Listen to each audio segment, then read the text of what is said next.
Hello friends, most welcome आपका हमारी YouTube classes analysis with Renu में। तो कैसे हैं आप सभी? आई होप आप सभी बहुत अच्छे होंगे। तो दोस्तों, आज फिर से मैं आपके सामने कुछ नया सिखाने के लिए, आपके साथ कुछ नया क्या है कुछ करने के लिए। तो देखो, अभी हमने क्या करा था है, अपनी हिस्ट्री को हमने क्या किया था, स्टार्ट किया था।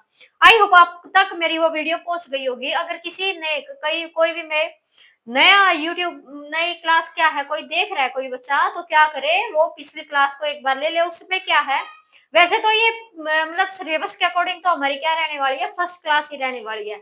लेकिन मैंने उसमें क्या बताया था कि आपको कैसे कैसे मैं क्या करूंगी, पढ़ाने का काम करूंगी। हिस्ट्री को हमने 3 पार्ट्स में डिवाइड किया है। उन सभी चीजों के बारे में हम क्या क्या पढ़ेंगे।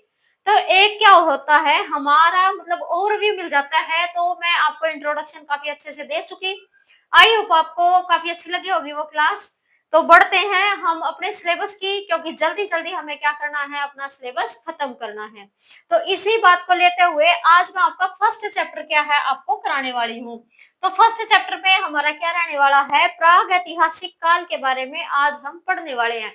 देखो बच्चों, प्राग ऐतिहासिक काल क्या था? ये प्राग ऐतिहासिक काल हमारा वो काल था जो एक तरह से स्टोन एज बोला जाता है। जो पहले मानव क्या था, एक बंदर का रूप था जो क्या है, जंगलों में रहा करता था।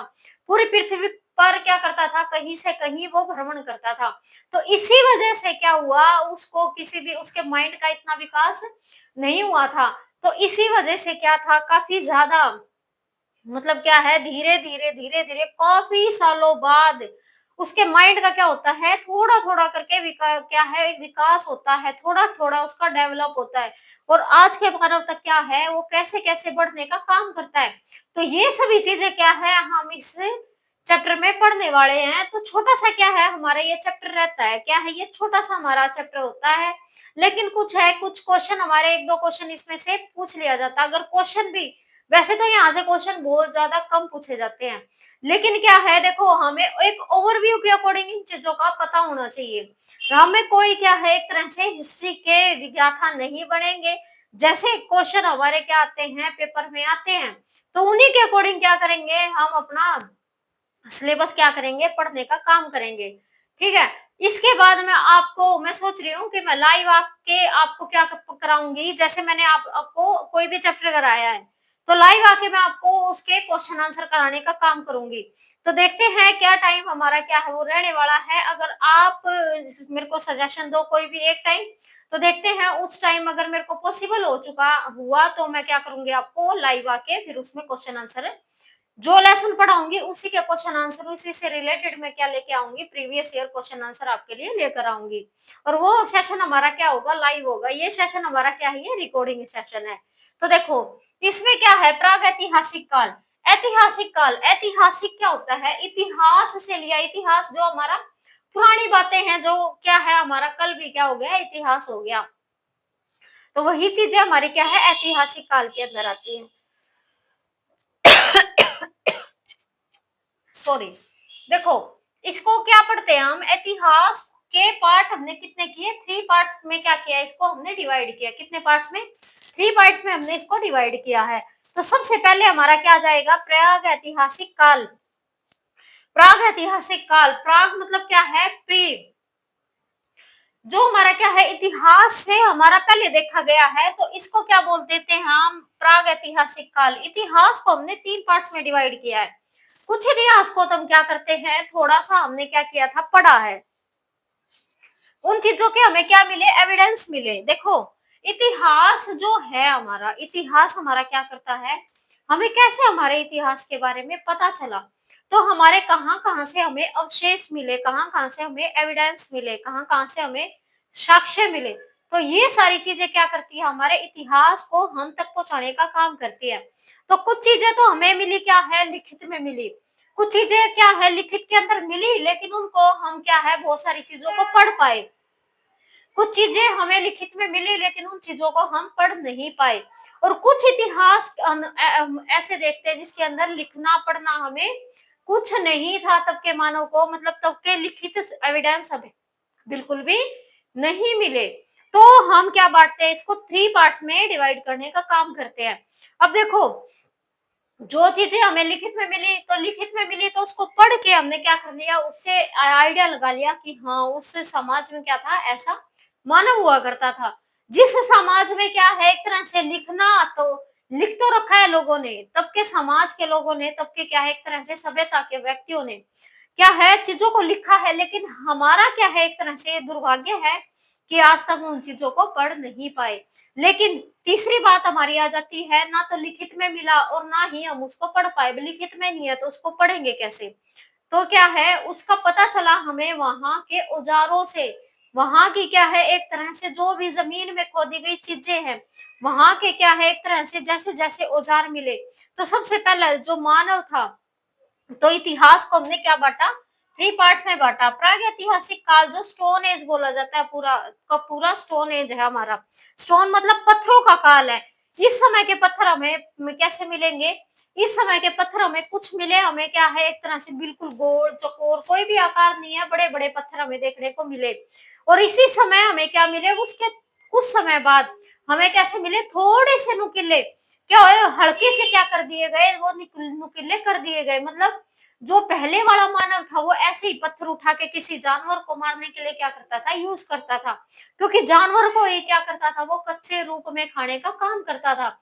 लेकिन जैसे जैसे उसके माइंड का थोड़ा थोड़ा क्या हुआ, विकास हुआ, उसके दिमाग का क्या है, थोड़ा सा विकास हुआ, तो वैसे वैसे वो क्या करने लग गया, तो उसको थोड़ा सा नुकीला करके क्या है, अपना एक तरह से निशाना दागने लग गया। लेकिन तीसरे हमने देखा प्रागैतिहासिक काल में ही बिल्कुल नुकीले, जो एक बार जानवर को लगेंगे तो वो क्या है, एक बार में ही क्या हो जाएगा, डेड हो जाएगा, बिल्कुल ही मर जाएगा। तो ऐसे भी हमें क्या मिले, औजार मिले। तो इनसे भी हमें पता चलता है कि प्रागैतिहासिक काल में भी क्या है, तीन पीरियड को हमने बांटने का काम किया है। तीन समय पीरियड क्या है, इसके अंदर बांटे गए, किसके अकॉर्डिंग, उनके स्टोनों के अकॉर्डिंग, उनके पत्थरों के अकॉर्डिंग, उनके औजारों के अकॉर्डिंग हमने क्या बांटा, इनको भी तीन भागों में बांटने का काम किया है।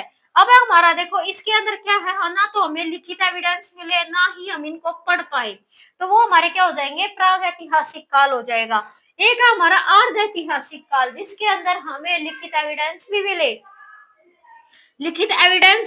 लेकिन उनको हम पढ़ नहीं पाए। क्या है, उनको हम पढ़ नहीं पाए, तो वो हमारे अर्ध ऐतिहासिक काल।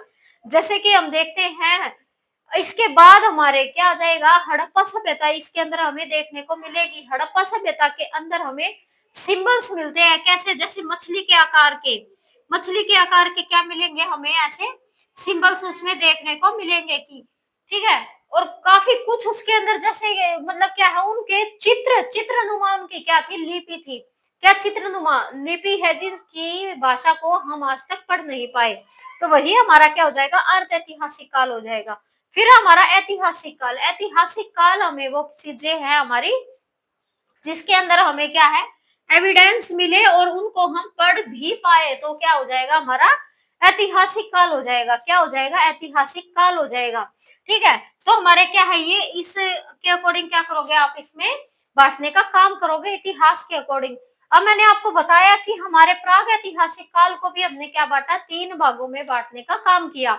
एक तो सबसे पहले बड़े बड़े पत्थर थे, मानव ऐसे ही उठा के क्या है, जानवर को मार देता था। उसको इतनी नॉलेज नहीं थी कि इसको नुकीला किया जाए, तो उसके अकॉर्डिंग क्या करेंगे हम, प्राग ऐतिहासिक काल को भी इसने क्या किया है, पाषाण काल। पाषाण मतलब होता है पत्थर, क्या होता है, पत्थर। पाषाण का मतलब क्या होता है, पत्थर होता है। ठीक है, तो प्राग ऐतिहासिक काल, पाषाण काल, तो पूरा पाषाण काल मतलब पूर्ण रूप से पाषाण था, मतलब पूर्ण रूप से बड़े बड़े पत्थरों का क्या किया था, इस समय के मानव ने यूज किया था अपने लिए, किसी जानवर को मारने के लिए, कोई लकड़ी काटने के लिए, किसी भी चीज के लिए उसने क्या किया था, बड़े बड़े पत्थरों का यूज किया था। इसके बाद आ जाएगा हमारा मध्य पाषाण काल। मध्य पाषाण काल के अंदर हल्के फुल्के हमें क्या मिले, थोड़ा सा मानो क्या करने लग गया, अब छोटे पत्थरों को का यूज करने लग गया, और आकार देकर क्या करता है, इनका यूज करने लग जाता है। फिर आ जाता है हमारा नव पाषाण काल।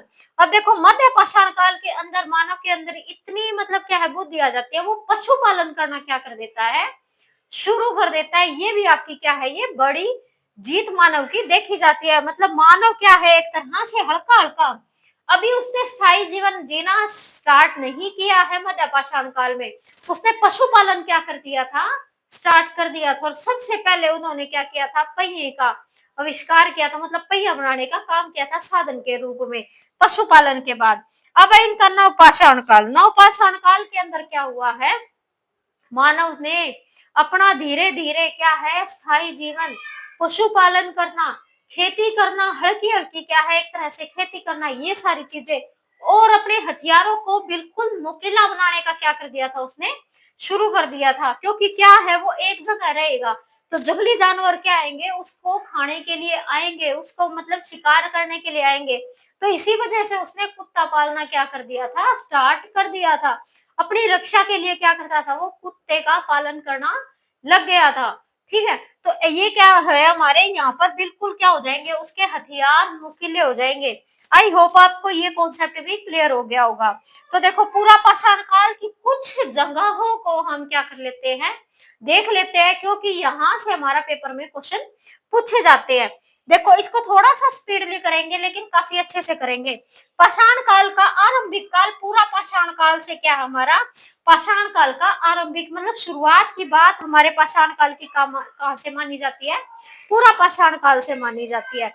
भारत में सर्वप्रथम 1863 में, भारत के अंदर सबसे पहले 1863 में रॉबर्ट ब्रूस फूट ने पल्लवपुरम मद्रास के अंदर क्या किया था, पाषाण काल की के एक साक्ष्य को देखने का काम किया था। तो ये हमारे क्या है, ये भारत के अंदर करने वाला व्यक्ति है। तो ये इंपॉर्टेंट क्वेश्चन आपका यहाँ से बन जाता है। क्या है, ये आपका इंपॉर्टेंट क्वेश्चन है, तो आप इसको नोट भी कर सकते हो। क्या कर सकते हो, आप इसको नोट भी कर सकते हो कि 1863 में एक रॉबर्ट ब्रूस नाम का क्या है, हमारे भारत के अंदर पल्लवपुर मद्रास के अंदर क्या किया गया था, एविडेंस खोजा गया था। अब बात आ जाती है 1935 में टी टेरा, क्या हमारा डी टेरा तथा पीटरसन, पीटरसन भी मैं आपको बताऊंगी। पीटरसन काफी ज्यादा क्या हमारे हिस्ट्री के अंदर मुख्य व्यक्ति है, ने शिवालिक वाली रेंज के अंदर, पहाड़ियों के अंदर एक महत्वपूर्ण पाषाण उपकरण की क्या की थी, इन्होंने खोज करने का काम किया था। अब देखो, इसके अंदर हमारी ये सोहन नदी घाटी है, जो हमारी क्या किसके अंदर है, ये हमारी पूरा पाषाण काल के अंदर, जब बड़े बड़े पत्थर है हमारे सोहन नदी घाटी के आस पास वाला जो क्षेत्र है, वहां पर बहुत बड़े बड़े हमारे एविडेंस खोजे गए थे। ठीक है, और ये पेपर के अंदर पूछा जाता है। छोटा नागपुर का पठारा हमारा नर्मदा नदी के आसपास का जो भी एरिया है, वहां पर हमारे, और अधिकतर तो पूरे भारत के अंदर, लेकिन ये वाले जो क्षेत्र है आपके ज्यादा पेपर में पूछे जाते हैं। ठीक है, और यहाँ पर कैसे मतलब क्या है, कैसे वो चीजों का यूज करने लग गया था। तो ये हमारे औजार है, हमारे क्या है, ये शल्क है, गंडासा है, खड़क है, और ये हस्तकुंठार मतलब हथौड़ी। हस्तकुंठार आपका पेपर में आ जाता है काफी बार। हथौड़ी क्या है, एक तरह से आज के समय में हम इसको बोल देते हैं। ठीक है, नर्मदा नदी घाटी के आसपास क्या है, ये मोस्ट इंपोर्टेंट हमारा हथनौर नामक ग्राम में एक मिली, एक क्या है, ये मानव खोपड़ी, जो हथनाम नामक एक गांव है, कहाँ पर हमारे, एक तरह से हथनौर के अंदर, नर्मदा नदी के आसपास क्या है, ये हथनौर एक गांव है, वहां पर एक मानव की खोपड़ी मिली, जो आज तक की सबसे पुराना एविडेंस हमारा किसका, मानव की खोपड़ी का, मतलब सबसे पुरानी खोपड़ी हमारी वो खोजी गई है। तो मोस्ट इंपोर्टेंट में क्या लगाओगे, आप इसको टिक करोगे। अब बात कर लेते हैं हमारे मध्य पाषाण काल की, मध्य पूरा पाषाण काल। देखो, मध्य पूरा पाषाण काल के अंदर इन्होंने क्या कहा है, मध्य पूरा पाषाण काल, यहाँ पर एविडेंस की बात करें तो भीमबेटका, भीमबेटका के अंदर, मध्य प्रदेश के अंदर हमारी क्या है, ये जगह है भीमबेटका में 200 से अधिक गुफाएं वहां पर क्या है हमारी, और गुफाओं के अंदर इन्होंने क्या कर रखी है, तब के मानव ने चित्रकारी कर रखी है। तो वही बात इसके अंदर बताई हुई है कि मानव युग क्या है, यहाँ पर ये चट्टानों के अंदर, चट्टानों की क्या बनाई गई है, हमारी गुफा बनाई गई है। और तब मानव क्या कहता था, अपना घर तो बनाने का मतलब इतना दिमाग का विकास नहीं हुआ था कि वो अपना घर बना के रहे मध्य पाषाण काल में, लेकिन एक स्थायी जीवन जीना उसने स्टार्ट कर दिया था।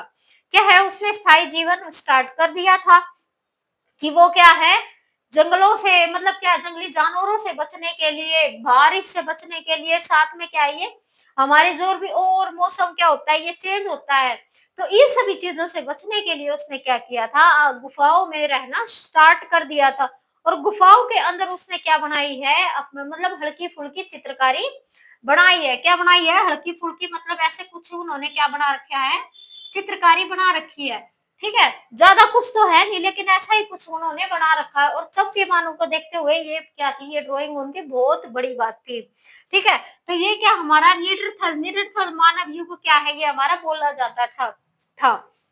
नेक्स्ट हमारा उच्च पूरा पाषाण काल। उच्च पूरा पाषाण काल के अंदर हम क्या देखते हैं हमारे भीमबेटका की गुफाओं के अंदर ही इन्होंने क्या किया है चित्रकारी की है लेकिन अब क्या हो गया उसका और ज्यादा मध्य पाषाण का उच्च पाषाण काल के अंदर थोड़ा सा और क्या हो जाता है अपर हो जाता है ये और इनको मतलब क्या है चित्रकारी के अंदर सुंदर मतलब क्या है चित्रकारी लगे तो ऐसा उन्होंने क्या करना लग गया था रंग उन्होंने यूज करने लग गए थे वो क्या करने लगे थे रंगों का यूज करने लग गए थे तो हरे तथा गहरे लाल रंग के यहाँ पर क्या मिलते हैं हमें अवशेष देखने को मिलते हैं जैसे अभी मैं आपको आपको पढ़ाने के लिए यूज कर रही हूँ ठीक है फिर हमारे मध्य पाषाण काल के अंदर हमारा क्या होता है मध्य पाषाण काल मुख्य ये बागोर और पंच पदरा घाटी और सोजत सोजत हमारी मेहंदी के लिए क्या है ये हमारा फेमस है इसको जीआई टैग भी मिल चुका है तो आप इसको याद करोगे अच्छे से भागोर के अंदर हमें क्या मिलते हैं फर्स्ट पशुपालन का एविडेंस मिलता है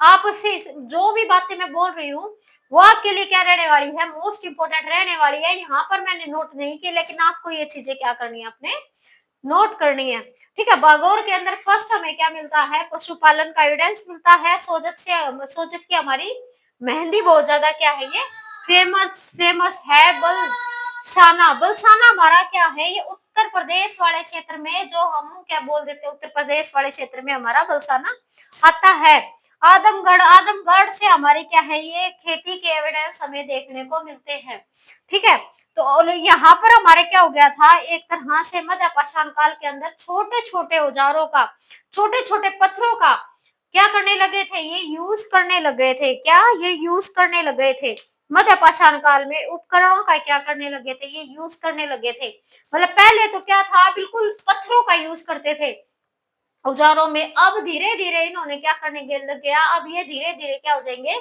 तांबे की तरफ कांसे की तरफ तांबे से फिर क्या हो जाएंगे ये कांसे की तरफ फिर क्या करेंगे ये तांबे से और टीन की भी क्या हो जाएगी इनको नॉलेज हो जाएगी आगे जाके किसकी बात कर रही हूँ मैं आर्ध ऐतिहासिक काल की बात कर रही हूँ तो उनको क्या है उन व्यक्तियों को इतनी नॉलेज हो जाएगी कि दो चीजों को मिला के वो तीसरी चीज का क्या करेंगे निर्माण करेंगे तो ये नव पाषाण काल पर हम आ जाते हैं तो देखो नव पाषाण काल ये आदमगढ़ मैंने आपको बताया हमारा क्या है ये खेती के एविडेंस हमें मिलते हैं बलूचिस्तान हमारे क्या है ये पाकिस्तान वाला क्षेत्र है बुर्ज होम से हमें बहुत सारी चीजें हमें देखने को मिलती है मोस्ट इंपोर्टेंट हमारा और पॉलिश किए हुए औजारों का क्या किया जाता है नवपाषाण काल में यूज किया जाता है नवपाषाण काल के अंदर पशुपालन काफी ज्यादा क्या हो जाता है एक तरह से इनका मतलब बेसिक सोर्स हो जाता है क्या है जो इनके जीवन जीने का क्या है ये बेसिक सोर्स हो जाता है हमारा क्या नवपाषाण काल के अंदर पशुपालन